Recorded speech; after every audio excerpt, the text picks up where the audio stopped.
Hello students, आज हम BSc second year का थर्ड पेपर मैकेनिक्स देख रहे हैं और उसमें से यूनिट फोर्थ का सेकंड चैप्टर स्पर्शरेखी एवं अभिलाम्बिक वेग एवं त्वरण देखने वाले हैं। तो इसमें मोस्ट इम्पॉर्टेंट दो प्रमेय होते हैं, जिसमें से पहला होता है स्पर्शरेखी एवं अभिलाम्बिक वेग और दूसरा होता है स्पर्शरेखी एवं अभिलाम्बिक त्वरण। ठीक है, तो उसमें से पहला देखते हैं। हमारे पास हम अभी क्या फाइंड करने वाले, स्पर्शरेखी एवं अभिलाम्बिक वेग फाइंड करने वाले। तो इसका जो स्टेटमेंट है वो क्या है, समतल वक्र के अनुदिश गतिमान एक कण का स्पर्शरेखी एवं अभिलाम्बिक दिशा में वेग के घटक का सूत्र ज्ञात कीजिए। तो उसके लिए हमको करना क्या है, उसके लिए हमको एक प्लेन लेना है एक्स और वाई। उसके बाद हम एक वक्र बनाते हैं और वो वक्र क्या है, ए से बी है। ठीक है, इस वक्र पर हम एक स्पर्श रेखा खींचते हैं। ठीक है, वो इस तरह से जा रहा है टी से एम क्यू। ये आप लास्ट पॉइंट कुछ देना चाहे नाम तो दे सकते हैं। उसके बाद जब दूसरा टेंजेंट इस वक्र के क्या करेंगे, लंब रूप में खींचेंगे तो वो इस तरह से जाएगा। ठीक है, अब इनके बीच जो कोण बनेगा, स्पर्श रेखा में जो भी कोण बनेगा वो क्या होगा, साइन होगा। और वैसे अभिलाम्बिक में जो कोण बनेगा वो क्या हो जाएगा, साइन प्लस डेल साइन हो जाएगा। ठीक है, अब क्या करते हैं, हम यहाँ एक पॉइंट्स ले लेते हैं। जैसे कि वो एक पॉइंट P है, ये किस पे है, स्पर्श रेखा के अनुदिश रहेगा। और एक पॉइंट Q, ये लाम्बिक रेखा के अनुदिश रहेगा। ठीक है, तो अब ये जो P और Q है वो किसी कण का स्थिति को प्रदर्शित करेगा। सपोज किसी टाइम पे जो कण की स्थिति है वो क्या है, P है किसी t समय पे, और t प्लस डेल t समय पे कण की स्थिति क्या है, Q है। अब क्या करते हैं, हम ये जो P और Q है उसको मिला देते हैं।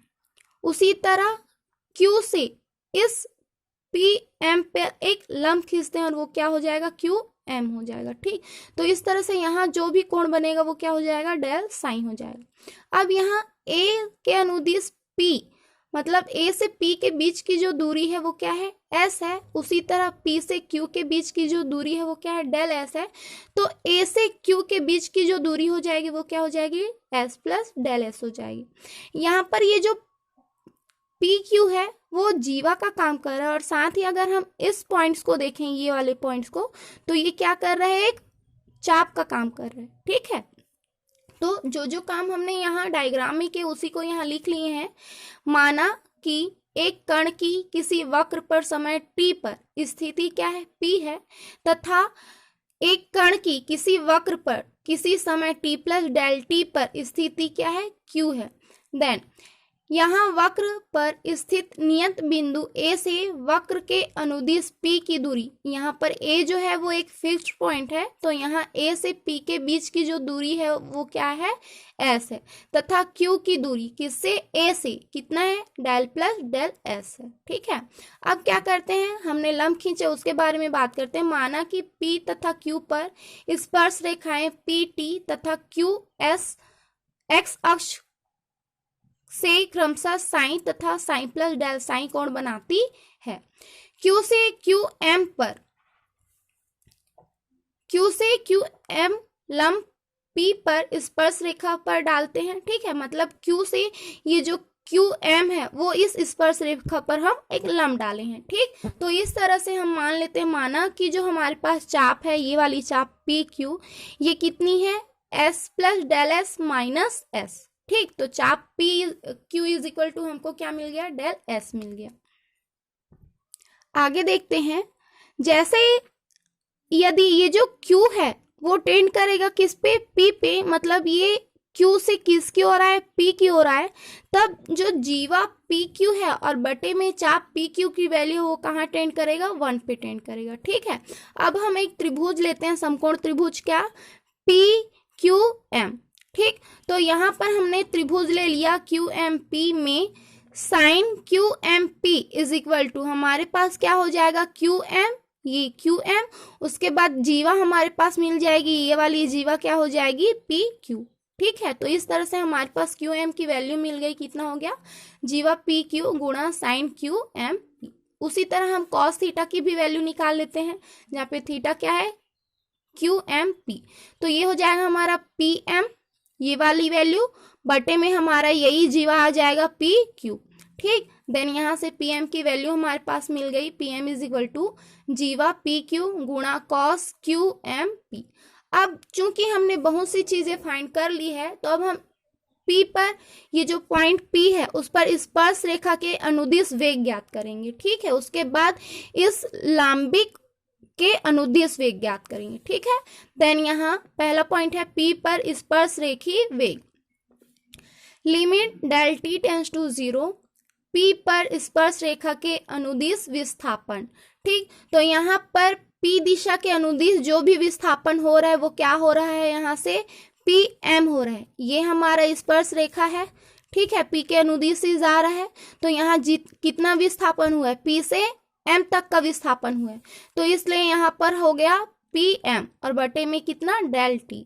ठीक, अब ये जो पी एम है उस पी एम की वैल्यू यहाँ हम निकाल चुके हैं, कितना है, जीवा पी क्यू गुणा कॉस क्यू एम पी, उस वैल्यू को हम यहाँ पे पुट कर देते हैं। तो आगे हमारे पास जीवा पी क्यू गुणा cos Q M P upon में डेल टी। ठीक है, अब चूंकि हम ऑलरेडी जानते हैं कि जीवा बटा चाप पी क्यू टेंड करेगा कहाँ पे, 1 पे, तो हम इसको 1 करने के लिए क्या करते हैं, इसमें चाप का गुणा कर देते हैं और चाप का भाग कर देते हैं ना, चाप पी क्यू का। तो ये हो गया जीवा पी क्यू अपॉन में चाप पी क्यू गुणा चाप पी क्यू अपॉन में डेल टी इंटू में कॉस क्यू एम पी। ठीक, ये वाली वैल्यू हमको कितना दे दिया, 1 दे दिया, कहाँ से, यहाँ से। ठीक है, उसके बाद ये वाली वैल्यू चाप पी क्यू की वैल्यू हम निकाल चुके हैं, कितना है, डेल एस आया है, तो ये हो गया डेल एस अपॉन में डेल टी इंटू में कॉस क्यू एम पी। जब ये डेल टी टेंड करेगा कहाँ पे, 0 पे, तो यहाँ जो एंगल की वैल्यू है वो कितनी हो जाएगी, 0 हो जाएगी। ठीक है, तो इस तरह इसके स्थान पर हम क्या रख देते हैं, 0 पुट कर देते हैं, तो ये हमको मिल गया डेल एस अपॉन में del T is equal to D S upon में डी टी, और इसी को हम एस डॉट लिख सकते हैं। ठीक है, आगे देखते हैं। अब नेक्स्ट देखते हैं P पर अभिलंबिक वेग। ठीक है, तो ये P पर अभिलंबिक वेग हमारे पास ये वाला पोजीशन है। ठीक, तो ये हो जाएगा limit del T tends to 0, P पर अभिलंब के अनुदिश विस्थापन अपॉन में डेल टी। ठीक है, तो अभिलंब के अनुदिश विस्थापन हमारा क्या है, क्यू एम है, तो ये हो गया क्यू एम अपॉन में डेल टी। ठीक, क्यू एम की वैल्यू भी हम फाइंड कर चुके हैं। ठीक है, कितना आया है क्यू एम की वैल्यू हमारे पास, क्यू एम की वैल्यू है हमारे पास जीवा P Q into sine Q M P upon में डेल टी। ठीक है, वापस से हम इसको 1 करना चाहेंगे तो हम क्या करते हैं, इसमें चाप पी क्यू का गुणा और भाग कर देते हैं। इंटू में है हमारे पास चाप पी क्यू अपॉन में del T into sine Q M P. ठीक है, इसकी वैल्यू हमको कितनी मिल गई, 1 मिल गई। चाप पी क्यू की वैल्यू डेल एस थी, तो ये हो गया डेल एस अपॉन में del T sine Q M P. यहाँ डेल टी कहाँ टेंड कर रहा है, 0 पे, तो इसका जो एंगल है वो भी कहाँ पे टेंड करेगा, 0 पे, तो ये हो गया डेल एस अपॉन में del T into sine 0। Sine 0 की वैल्यू 0 ही होती है, तो हमारे पास हो गया डेल एस अपॉन में डेल टी इंटू 0, तो वैल्यू हमको कितनी मिल गई, 0। अतः एक समतल वक्र पर गतिमान कण के लिए स्पर्श रेखी वेग कितना मिला है हमको, डी एस अपॉन में D T is equal to S dot.